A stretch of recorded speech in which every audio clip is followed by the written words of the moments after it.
Assalamualaikum warahmatullahi wabarakatuh. Saya salah seorang nasabah Bank Syariah Indonesia.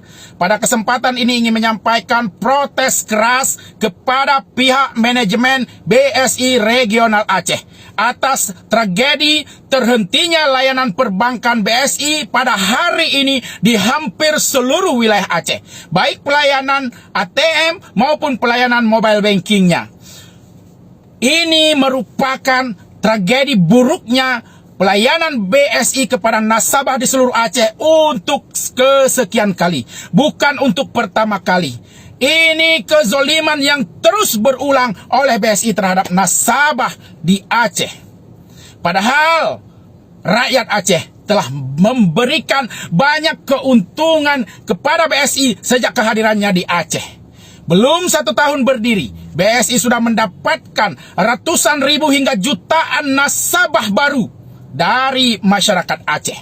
Belum 1 tahun berdiri, BSI sudah mendapatkan triliunan rupiah dana pihak ketiga dari rakyat Aceh pasca pemberlakuan kanun lembaga keuangan syariah. Namun, berbagai keuntungan yang telah diperoleh BSI dari masyarakat Aceh, apa balasannya untuk rakyat Aceh?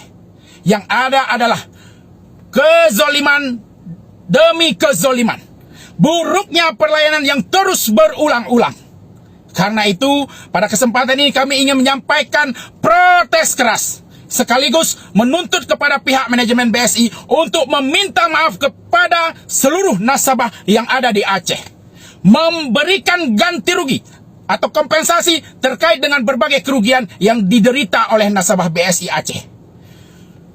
Juga untuk segera menyelesaikan kualitas pelayanan BSI sehingga menjadi pelayanan perbankan yang prima.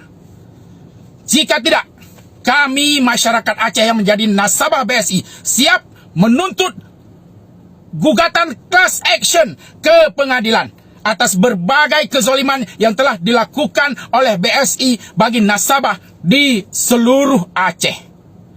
Jangan sampai gara-gara buruknya pelayanan teknis dari pihak BSI membuat sebagian masyarakat Aceh marah kepada kanun keuangan syariah.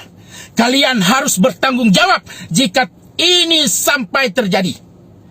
Demikian protes keras ini kami sampaikan. Wassalamualaikum warahmatullahi wabarakatuh.